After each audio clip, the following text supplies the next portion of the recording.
Daniel Harper stepped out of the glass elevator on the 23rd floor of Northvale Technologies, his borrowed tie slightly crooked despite 3 attempts to fix it that morning. The reception area stretched before him like a museum of success he'd never belonged to. White leather chairs that probably cost more than his monthly rent, abstract art that made no sense, and a receptionist whose manicured nails clicked against a keyboard worth more than his laptop. He was 42 and looked it. The suit jacket had belonged to his late wife's father, altered twice to fit his narrower shoulders. The sleeves were still a fraction too long. No degree hung on any wall with his name. No LinkedIn profile boasted connections to anyone who mattered. Just a single father who'd taught himself to code at kitchen tables between bedtime stories and broken washing machines. They would look at him like a mistake. But when the company's $1 million system crashed in the middle of his interview, surrounded by PhDs and directors who'd built their careers on credentials he'd never have, only Daniel saw the fatal flaw in seconds.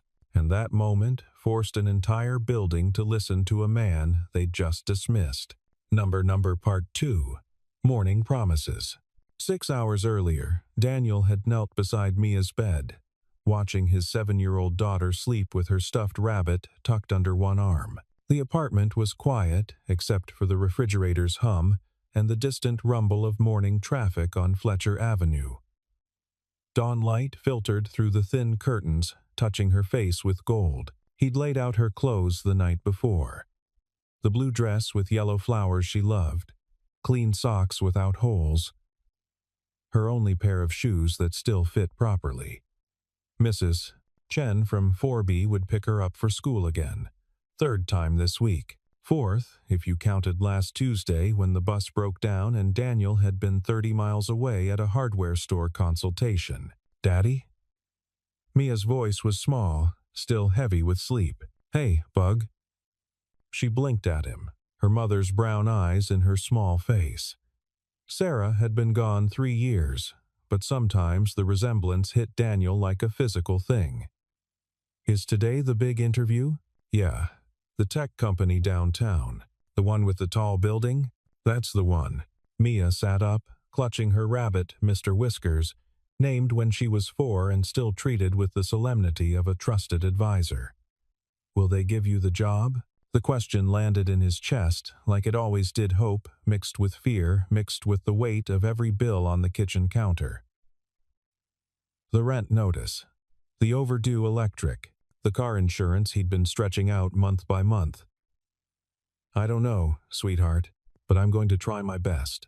Miss Peterson says trying your best is what matters. Miss Peterson is very smart. He kissed her forehead, breathing in the scent of her strawberry shampoo. Maybe today things get a little easier, okay? She nodded, but her eyes held that careful look children develop when they've learned not to expect too much. Daniel had seen that look more often lately. Every time the landlord knocked, every time he said no to the toy store, every time he told her they couldn't afford the class trip to the science museum. Every time he picked up extra hours at the computer repair shop and missed another school event, that look broke his heart in slow motion, day after day. He made her breakfast, scrambled eggs and toast, the bread slightly stale but still good, and walked her to Mrs. Chen's door. The hallway smelled like coffee and someone's burnt bacon, paint peeled in long strips near the ceiling. Good luck, Mr. Harper, Mrs. Chen said, taking Mia's hand. The elderly woman's kindness was constant, even when he'd had to ask her to wait for last month's babysitting payment, even when he'd shown up at her door at midnight because the landlord had threatened eviction and he needed someone to watch Mia while he picked up an emergency overnight repair job. Thank you. I'll pick her up by 6. Take your time. You go show them what you can do. The bus ride downtown took 40 minutes. Daniel sat by the window and reviewed his portfolio on his phone, small projects, local businesses. Nothing impressive by tech industry standards. An inventory system for Greenfield Hardware Store that had reduced their processing time by half. A scheduling platform for Turner Medical Clinic that the doctors actually liked using. A custom database for the public library that let them track books across 3 branches. Simple, functional work that solved real problems for real people. Nothing that would impress Northvale Technologies, one of the fastest-growing tech firms in the region. Nothing that would make them overlook the gaps in his resume, the lack of formal education, the years spent doing whatever paid the bills while raising a daughter alone. The building rose 37 floors above the financial district, all glass and steel ambition. Daniel's reflection in the lobby doors looked tired lines around his eyes, hair that needed cutting, a suit that had been out of style when Sarah's father wore it 15 years ago. He straightened his tie one more time and pushed through. The lobby was all marble and chrome. Security guards in crisp uniforms. A directory listing companies Daniel had only read about in news articles. The elevator had a mirror, and he avoided looking at himself as it rose, counting floors, breathing carefully. 23. The doors opened onto corporate perfection. The conference room on 23 had a view of the entire city. Daniel could see the neighborhood where his apartment sat, small and distant and somehow comforting. At least from up here, the broken sidewalks and chain-link fences looked almost picturesque. 3 people waited at the long mahogany table. Elaine Brooks, HR director, mid-50s with sharp eyes behind designer frames and a sharper navy suit. She smiled professionally as Daniel entered, the kind of smile that meant nothing but cost nothing either. Her handshake was firm, practiced. "Mr. Harper, thank you for coming in. Thank you for the opportunity." Andrew Collins, Chief Technology Officer, late 40s, already checking his phone even as he shook Daniel's hand with his other. His watch caught the light, Swiss, expensive, the kind that cost more than Daniel made in 6 months. He wore his success casually, like an old t-shirt. "Good to meet you." Dr. Richard Moore, Chief Software Architect, early 60s, with silver hair and a computer science PhD from Stanford, framed on the wall behind him, right next to certifications from Microsoft and Amazon Web Services. He didn't stand. He nodded from his chair, eyes already dismissive. The kind of dismissal that came from years of knowing exactly where he stood in the hierarchy of competence. "Mr. Harper." Elaine gestured to the chair across from them. 3 against 1. The table felt very wide. Daniel sat, placing his portfolio folder carefully on the polished wood. He'd printed everything last night at the library. 20 cents per page he could barely afford. Elaine glanced at his resume. 1 page, sparse, too much white space. "Yes, ma'am. Started about 8 years ago. 8 years. Andrew looked up from his phone, actually focused on Daniel now. "And before that, I worked construction. Then retail management. When my wife got sick, I needed something with more flexible hours. Started learning to code in the evenings. No formal education in computer science?" Dr. Moore's voice carried the faint surprise of someone who'd never considered there might be another path. "No, sir. Family circumstances made college difficult. I learned through online courses, documentation, practice, built projects until I understood the principles." Dr. Moore leaned back in his chair, the leather creaking softly. "We're hiring for a senior systems analyst position, Mr. Harper. Most candidates have master's degrees, years at major tech firms." He didn't finish the sentence. He didn't need to. The implication hung in the air like smoke. Daniel kept his voice level, professional. "I understand the position is competitive. I believe practical experience solving real-world problems has value alongside formal education. Tell us about your most complex project," Elaine said, her tone suggesting she was going through the motions now, already writing the rejection email in her head. "I built an integrated management system for Patterson Manufacturing, inventory tracking, order processing, employee scheduling, customer relationship management. They had 3 separate legacy systems that didn't communicate. Data had to be entered manually in multiple places. Reports took days to generate. I created a unified platform that reduced their processing time by 60% and eliminated most data entry errors. Patterson Manufacturing. Andrew's tone suggested he'd never heard of them. Annual revenue? About 12 million. We manage systems for clients with billion-dollar valuations, Mr. Harper. The scale is different. He said it kindly, almost apologetically. But the message was clear. You're out of your depth. The principles are the same, Daniel said quietly. Data integrity, efficient architecture, user-focused design. The numbers might be bigger, but the problems are similar. Dr. Moore picked up a pen, tapping it against his notepad in a rhythm that suggested impatience. You mention in your application that you specialize in troubleshooting system failures. What's your methodology? Finally, a technical question. Daniel straightened slightly. Start with the error logs, trace backwards through the execution path, isolate variables, test hypotheses systematically. Most failures aren't random, they're cascading effects from a single point of weakness. Find that point, you can predict how the failure will spread and where to intervene. Textbook answer, Dr. Moore said dismissively. Any competent technician knows that. The words stung precisely because they were designed to. Daniel said nothing. What could he say? That he'd learned it the hard way, fixing systems at 2 a.m. while Mia slept, teaching himself from error messages and Stack Overflow posts? That his textbook had been failure after failure until he understood the patterns? The room went quiet. Elaine checked her watch, a subtle gesture, but Daniel saw it. Andrew had returned to his phone. Dr. Moore was writing something in his notes, probably insufficient qualifications in whatever professional language HR required.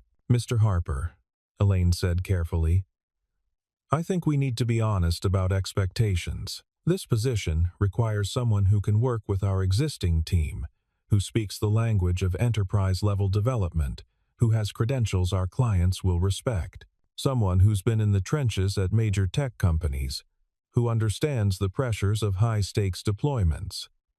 I'm not sure. The lights flickered.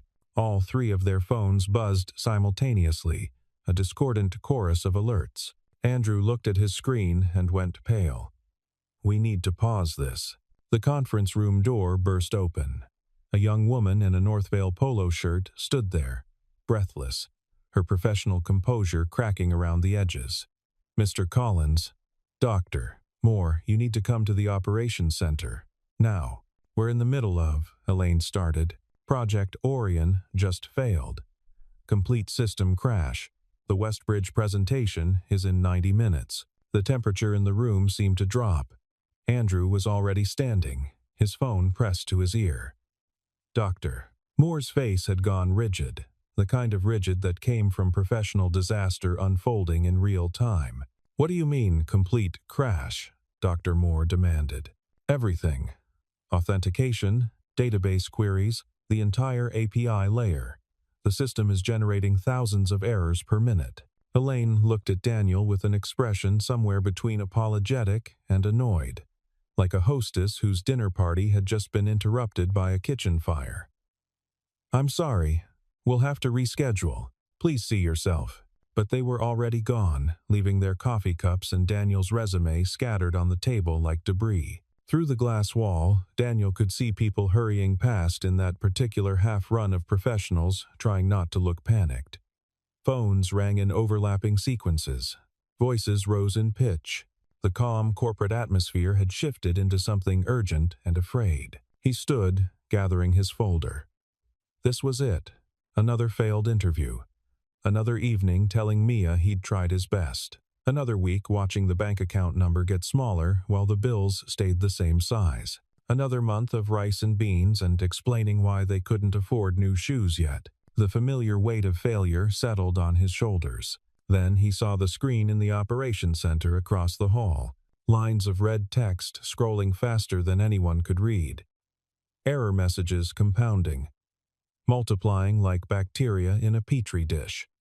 Through the glass, he could see Dr. Moore pointing at a whiteboard, Andrew on the phone, Elaine trying to coordinate something on her tablet, and at least 5 other people in various states of controlled panic, and Daniel saw it.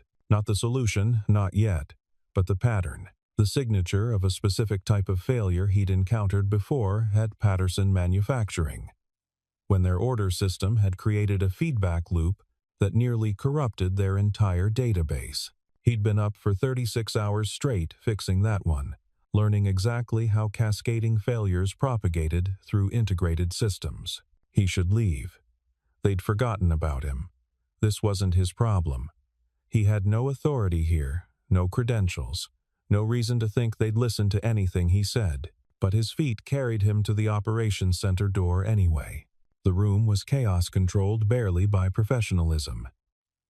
8 people crowded around 3 monitors displaying cascading error logs. The screens looked like something out of a disaster movie. Red text, climbing numbers, graphs with lines going vertical. Everyone talked over everyone else in that particular overlapping cacophony of experts, who all thought they knew the answer. Database integrity check failed on 17 separate tables. Authentication loop hitting the server 200 times per second. Need to isolate the payment processing module before it. Backup systems aren't responding either. Daniel stood in the doorway, unnoticed. On the main monitor, he watched the error count climb. 12,847, 12,923, 13,056. The numbers accelerated with each refresh. "We need to restore from backup," someone said, a woman with red hair and panicked eyes. "Last clean backup was 6 hours ago. We'll lose everything since then." All the morning's development work. All the test data for Westbridge. Better than losing the whole system. Dr. Moore shook his head, his earlier dismissiveness replaced by grim calculation. "The Westbridge demo uses data we generated this morning. Custom scenarios to showcase our capabilities. If we restore to the backup, we have nothing to show them. Just promises and apologies. Then, we reschedule the presentation. They gave us 1 presentation slot. They're evaluating 3 vendors. If we're not ready, we're out. That's a $20 million contract." Andrew ran his hand through his hair, standing it on end. "How did this even start? The system was stable this morning. We ran tests, everything checked out. Deploy must have introduced a conflict somewhere. But we can't trace it with everything failing at once. It's like trying to find a spark in a forest fire." Daniel cleared his throat. No one heard him. He tried again, louder. "Excuse me." Elaine turned, surprised to see him still there. Her expression said clearly, "Why are you still here, Mr. Harper? You really need to." "It's a validation cascade," Daniel said. The room went quiet. 8 pairs of eyes turned to him. Dr. Moore looked at him like he'd spoken in a foreign language. "The error pattern. It's not a deploy conflict. Your authentication system is creating a validation loop. Each failed request generates a retry, which generates another validation check, which creates another request. It's exponential growth. That's why the numbers are climbing so fast." "That's not possible," Dr. Moore said flatly, with the certainty of someone who'd designed the system personally. "Our validation architecture has multiple safeguards against exactly that scenario. Timeout limits, retry caps, circuit breakers. We built this system specifically to prevent cascading failures. Unless one of the safeguards failed first," Daniel said carefully. "If the initial timeout threshold got corrupted or misconfigured, the whole chain breaks down. The retry logic keeps trying because it thinks it's within normal parameters. But it's not. It's creating new requests faster than the system can process them." Andrew stepped closer to the monitor, scrolling through the logs with new attention. "The timeout settings are hard-coded in the validation module. They can't just change." "Not in the code," Daniel said, "but in the environment variables. If someone updated the deployment configuration and accidentally modified a value misplaced a decimal point, used the wrong unit of measurement, the hard-coded logic would pull the corrupted value. "We don't make those kinds of mistakes," Dr. Moore interrupted, and there was something in his voice now beyond dismissal. Something defensive. "We have protocols, code reviews, automated testing. This company employs some of the best engineers in the industry. We don't make typos in configuration files." Daniel said nothing. On the screen behind Dr. Moore, the error count passed 15,000. Elaine looked between them, her HR training kicking in to mediate the tension. "Even if that's the problem, how would we fix it?" "You can't fix it while the system is running," Daniel said. "The loop feeds itself. Every second that passes, it generates more errors, which trigger more retries, which generate more errors. It's exponential. You need to shut down completely, reset the environment variables to known good values, then restart in isolated modules to confirm the fix before bringing everything back online." "Shut down?" Andrew's voice rose. "We have 73 active clients accessing this system right now. We can't just pull the plug. Their businesses depend on uptime. We have SLAs, legal obligations." "You're going to shut down anyway," Daniel said quietly, and something in his tone made everyone stop and listen. "In about 15 minutes, when the error count hits critical mass and crashes the entire database. The only question is whether you do it controlled or catastrophic. Controlled shutdown, you might lose some data integrity, but you can manage the restart. Catastrophic crash, you're looking at corruption, possible data loss, recovery time measured in days, not hours." Dr. Moore crossed his arms, the body language of someone digging in. "And you know this how, exactly? From your $12 million manufacturing client?" The condescension hung in the air like smoke. The other engineers shifted uncomfortably. Daniel met his eyes, keeping his voice level. "Yes, exactly from that. Patterson Manufacturing had a similar cascade during a system integration. Custom ordering system, talking to inventory management, talking to shipping logistics. One corrupted timeout value created a feedback loop that nearly destroyed their entire database. I was the one who caught it, the one who convinced them to shut down before it went critical. The principles don't change because the numbers get bigger, Dr. Moore. Math doesn't care about the size of your client list." The door opened. A woman entered, late 50s, gray suit that probably cost more than Daniel's car, presence that made everyone unconsciously straighten their posture. She didn't introduce herself. She didn't need to. Victoria Hale, CEO. Daniel recognized her from the company website, from the articles in tech magazines, from the keynote speeches. She'd built Northvale from a 3-person startup to a company with 400 employees and clients across 3 continents. "Status," she said. "Not a question. A command." Andrew started to explain, words tumbling over each other. Victoria held up one hand. 30 seconds. "Can we save the Westbridge presentation, or not?" "We're working on it," Dr. Moore said. "There's a system conflict we're tracing." "This gentleman thinks it's a validation cascade," Elaine interrupted, nodding toward Daniel. "He says we need to shut down completely." Victoria looked at Daniel properly for the first time. Her gaze was sharp, assessing, the look of someone who'd built a company by reading people accurately. "And you are?" "Daniel Harper." "I was. I'm here for a job interview." Her eyebrow raised fractionally.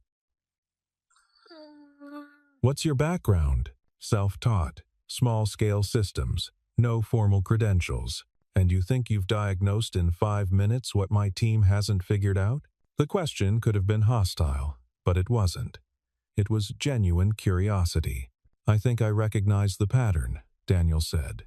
"I could be wrong, but the error signature matches something I've seen before, and the math supports it: exponential growth, starting from a single point of failure." Victoria appreciated the honesty. Daniel could see it in the slight relaxation around her eyes. She turned to Dr. Moore. "Is he wrong?" "Impossible to say without deeper analysis," We'd need to examine the environment configurations, trace the deployment history, verify the timeout values across all modules, but shutting down based on speculation from someone with no expertise in enterprise architecture, someone who just walked in off the street, the error count is at 17,000, someone called out.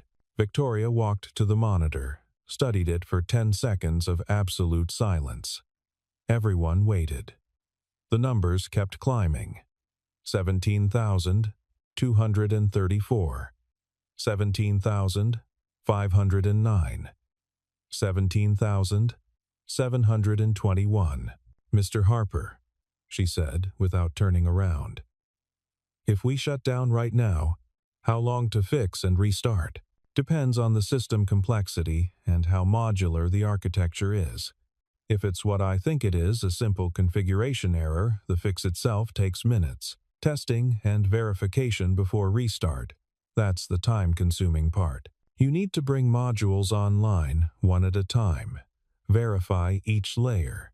45 minutes if everything goes well. Maybe an hour if you hit complications. And if we don't shut down, full crash within 20 minutes. Maybe less. Recovery time.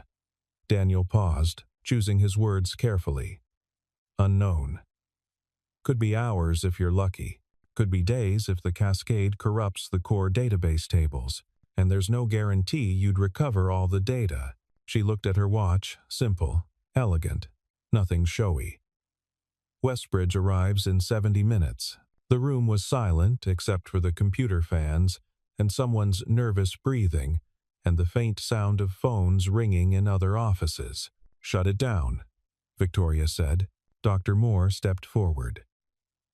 Victoria, with all respect, we're trusting a complete stranger who walked in off the street. We're trusting the math, Victoria said calmly. 17,000 errors in 20 minutes. Show me the projection if that continues. Andrew pulled up a graph on the secondary monitor. The line went nearly vertical, numbers exploding toward infinity. The projection showed system failure in 12 minutes. Shut it down, Victoria repeated. Now. Controlled shutdown. Full stop.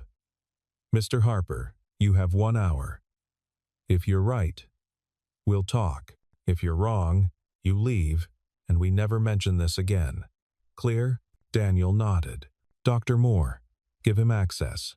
Everyone else, prepare for full restart sequence. I want module checklists, verification protocols, everything by the book. Move. The room exploded into motion. They gave Daniel a desk in the corner of the operations center and access to the development environment. Dr. Moore stood over his shoulder like a disapproving teacher, arms crossed, radiating skepticism and wounded pride. Daniel ignored him. He'd learned long ago that proving yourself was quieter than defending yourself. He pulled up the environment configuration files. Lines of code scrolled past, familiar syntax, the architecture making sense as he traced through it. Good design, actually. Whoever built this system knew what they were doing, which made finding the error harder, not easier. There, line 247 inches, the production environment config. Session timeout value set to 0.3 milliseconds instead of 300 milliseconds. A single misplaced decimal point. The difference between 300 and .3. Found it, he said quietly. Dr. Moore leaned in, close enough that Daniel could smell his expensive coffee. The architect frowned, reading the line. That shouldn't cause a system-wide failure. The validation layer should catch the error and use the default value. We built in redundancy specifically for this. Unless the default value pulls from the same configuration file instead of being hard-coded, then it just loops back to the corrupted value. The default is hard-coded in the validation module. I designed it myself. Can you check? Dr. Moore was already typing, pulling up the module code on an adjacent monitor. His frown deepened as he scrolled through the logic. His face went from skeptical to confused to something that might have been embarrassed. Someone refactored this, he said slowly. Last month, they made the default configurable to improve flexibility for different deployment environments and accidentally created a single point of failure. I approved that refactor. Dr. Moore's voice was quiet now, the defensiveness gone. I thought it was a good change. More maintainable, more adaptable. It is, Daniel said. In theory, you just need better safeguards around the configuration values. Validation on the validators. The error was fixable in 2 minutes. Change 0.3 back to 300. But that wasn't enough. Daniel spent another 8 minutes checking every other timeout value in the configuration files, making sure there weren't more decimal errors hiding in the code. He found 2 more. Different modules, same problem. Someone had done a find and replace operation and shifted decimal points across multiple files. Here, he said, showing Dr. Moore, and here, same pattern. Jesus. Dr. Moore ran his hand over his face. A single, careless edit almost destroyed everything. The restart took longer modules coming online in careful sequence. Each one verified before the next activated. Daniel walked through the process with the operations team, explaining the logic, making sure they understood not just what to do, but why. A young engineer named Marcus asked questions, good questions, technical questions that showed he actually understood the problem. Daniel answered each one carefully, drawing diagrams on the whiteboard when words weren't enough. At 38 minutes, the system was stable. At 42 minutes, they had test data running through the demo environment. At 55 minutes, everything was ready for Westbridge. Victoria stood in the doorway, watching the green status indicators light up across the monitoring board like Christmas lights. Her expression revealed nothing, but Daniel could feel her attention, sharp and assessing. "Mr. Harper," she said. A word. Her office was on the 35th floor, corner view, furniture that whispered old money and new power.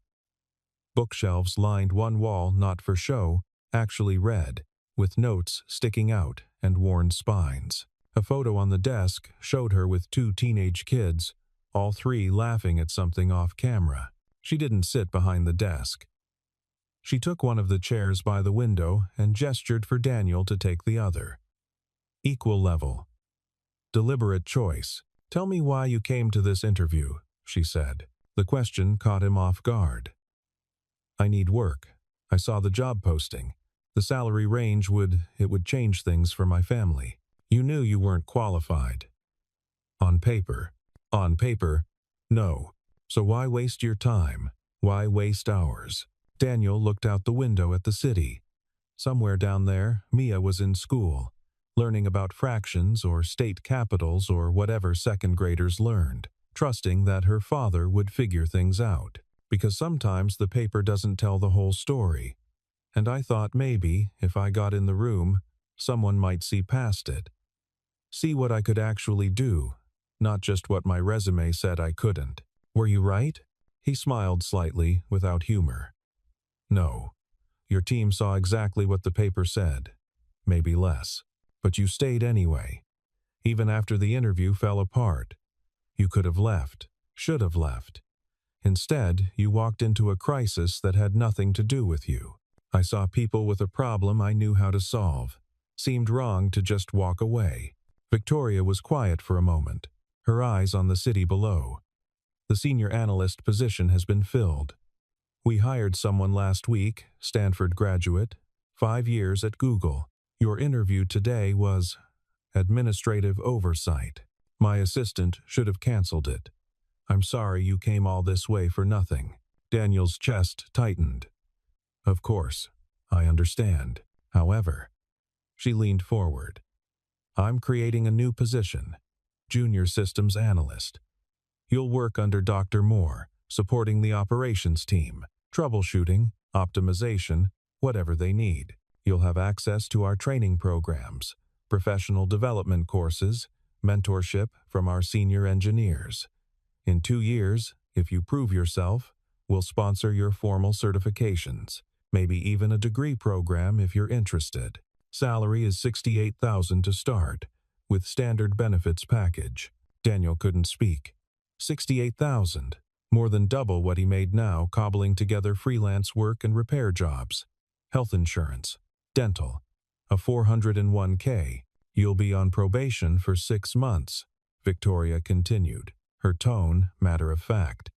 You'll be the least credentialed person in the department. Some people will think you don't belong. You'll have to work harder than everyone around you to prove you do. The work won't be glamorous. A lot of it will be fixing other people's mistakes, documenting systems, the grunt work that keeps everything running. Are you interested? Yes. The word came out rough. He cleared his throat. Yes, absolutely. One condition. Her eyes were sharp now. What happened today stays between us and the people in that operations center. The official story is that our team diagnosed and fixed a system conflict during routine testing. Your role doesn't get mentioned outside this building. I'm not creating a narrative where we needed rescuing by someone off the street. Bad for morale. Bad for client confidence. Bad for the team's reputation. Understood? Daniel understood more than she said. She was protecting him too. If word got out that a job applicant had fixed a critical failure, it would paint a target on his back. Resentment from the engineers who'd missed it. Skepticism from clients who'd wonder about the company's competence. Understood, he said. She stood, extended her hand. Welcome to Northvale Technologies, Mr. Harper. Don't make me regret this. Her grip was firm, confident. Daniel shook her hand and felt something shift in his chest, not triumph, not relief, but something quieter and more solid. Possibility. The future opening up instead of closing down. I won't, he said, and meant it. The next hour was a blur of paperwork. Employee handbook, benefit selections, direct deposit forms, non-disclosure agreements, acceptable use policies. An assistant named Jennifer walked him through everything. Patient and professional, answering his questions without judgment. Health insurance. Daniel chose the mid-tier plan, better than anything he'd had since Sarah was alive. Dental coverage for Mia. Vision. The words on the forms felt almost for an employer contribution, preventive care, annual maximum, life insurance. He'd be worth more dead than alive again, which was oddly comforting. At least Mia would be protected. Retirement account. He could contribute up to 6% and Northvale would match it. Free money. Daniel did the math in his head at $68,000. 6% was. He could actually afford it. Still have enough for rent, for food, for Mia's clothes and school supplies. The security badge photo was terrible. Daniel looked exhausted, slightly stunned, like someone who'd just survived something. The tech took 3 tries before getting one where his eyes were fully open. Don't worry, she said cheerfully. Everyone's badge photo is terrible. It's like a rite of passage. They issued him a laptop new, fast, the kind he'd dreamed about but never been able to justify purchasing. A phone, access credentials, a desk assignment on the 24th floor. You'll start Monday, 8 a.m., Jennifer said. Dress code is business casual. Dr. Moore will be your direct supervisor. He'll handle your onboarding and training schedule. Any questions? 1,000 questions. Would he be good enough? Would the team accept him? What if he failed? What if Victoria had made a mistake? No, Daniel said.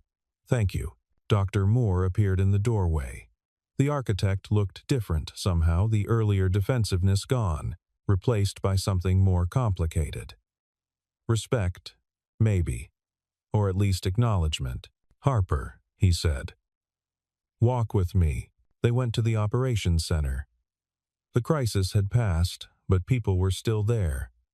Reviewing logs, documenting what had happened, strengthening safeguards.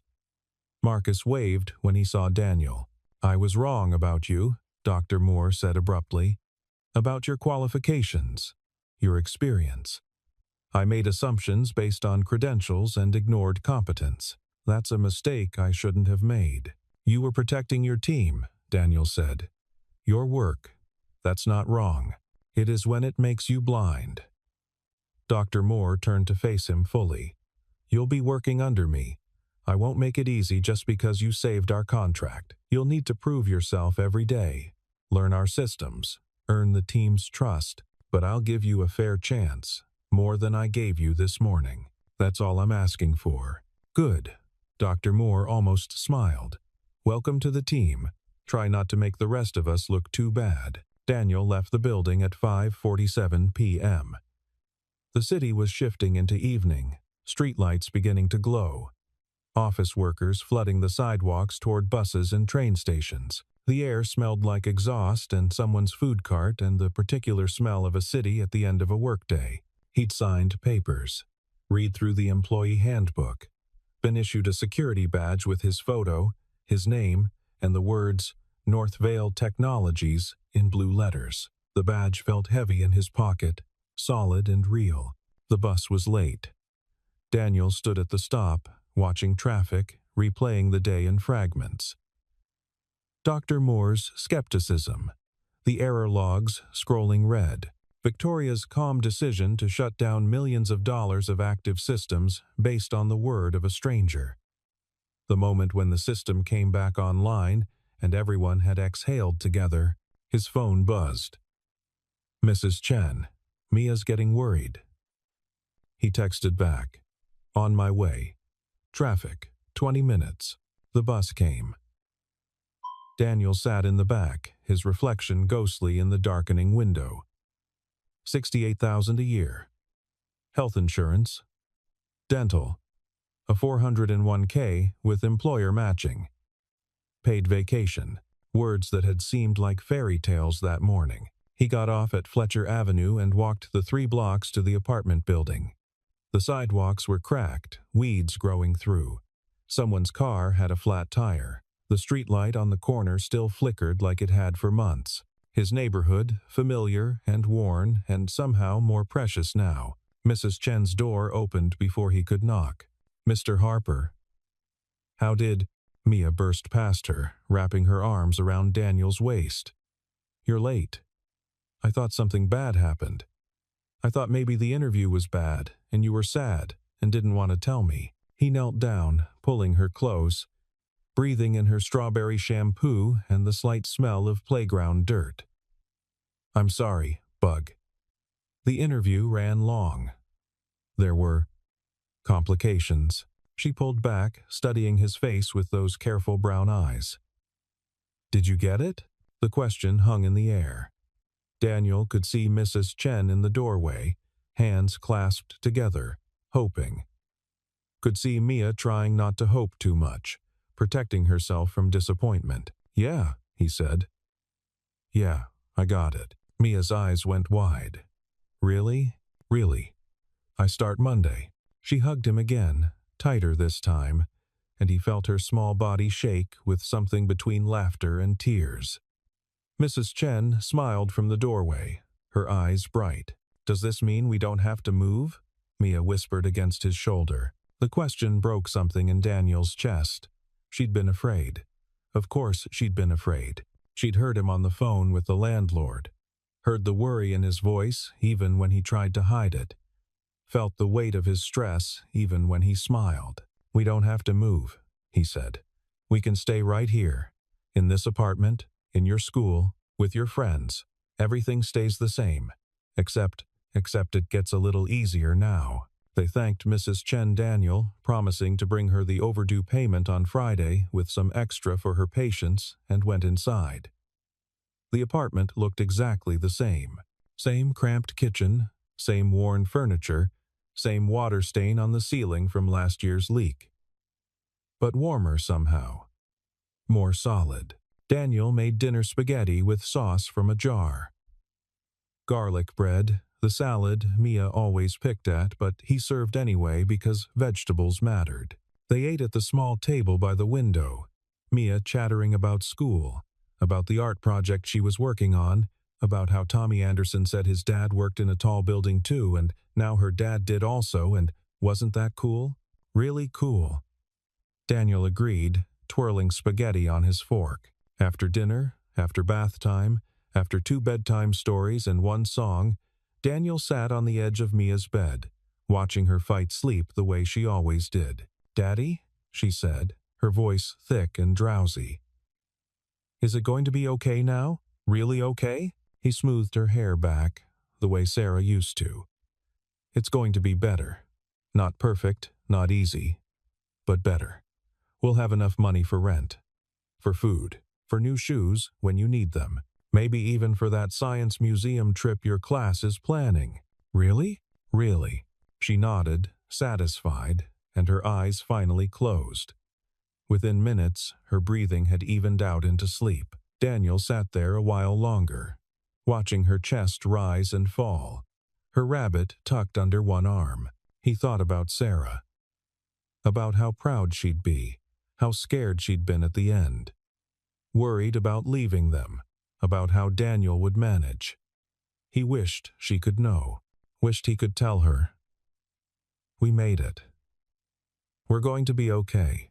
The apartment creaked around him, familiar sounds of old buildings settling. Daniel went to the kitchen, made coffee he didn't really want, sat at the table with the employment contract Victoria's assistant had printed for him. He read through it again, the salary, the benefits, the probation terms, the non-disclosure agreements, the responsibilities, support operations team in troubleshooting, system optimization, documentation, and crisis response. Crisis response. He'd had about an hour of that today. At the bottom, a line for his signature. He'd signed it already, but he looked at it now, his name in his own handwriting, official and binding. Daniel Harper, Junior Systems Analyst, Northvale Technologies. Tomorrow he'd call the landlord, arrange to pay the overdue rent with something left over. He'd go to the thrift store, buy 2 more dress shirts and a pair of proper work shoes. Sunday, he'd prep Mia, explain that he'd be working regular hours now, Monday through Friday, that Mrs. Chen wouldn't have to watch her as much. Monday, he'd show up at Northvale Technologies at 7:45 a.m. early, because he'd learned that being early mattered, ready to prove Victoria's gamble hadn't been a mistake, ready to work harder than everyone around him, ready to earn his place. But tonight, in this moment, Daniel just sat in his quiet apartment and let himself feel something he'd almost forgotten how to recognize. Hope. Not the desperate hope of lottery tickets and long shots, not the hollow hope of empty promises and maybes, but the solid, earned hope of a man who'd walked into a room where everyone saw his limitations and walked out with a chance to prove they were wrong. He finished his coffee, rinsed the cup, checked that the front door was locked. His work laptop sat on the counter, ancient, slow, held together with hope and stubbornness and electrical tape. Monday, he'd get a new one. New tools, new challenges, new responsibilities.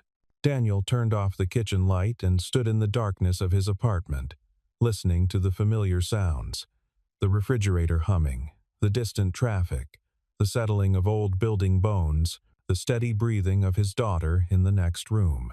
The same sounds as every other night, but somehow, in some way he couldn't quite name, everything had changed.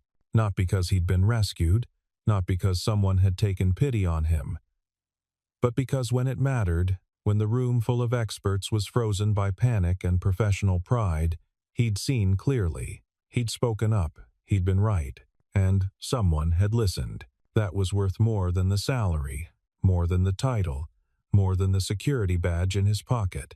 Someone, Victoria Hale, CEO of a company worth hundreds of millions, had looked past the paper, past the credentials, past the assumptions, and seen what he could actually do, had trusted his competence over his resume, had believed in his potential over his past. Daniel checked on Mia one last time.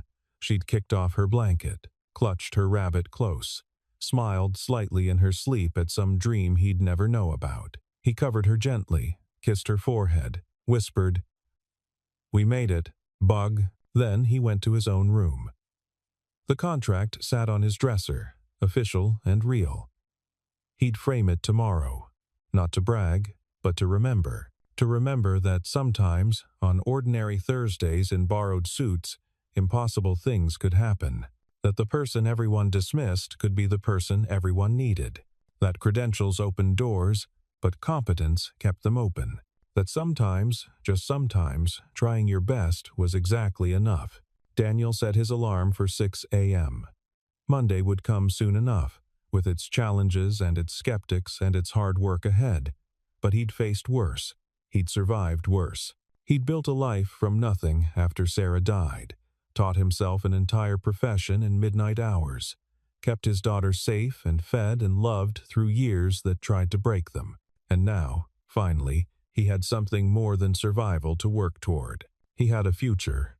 And for a man like Daniel Harper, who'd built everything from nothing, who'd turned loss into learning and failure into fuel, who'd kept going when every door seemed closed, a future was all he'd ever needed. The city lights glowed through his window.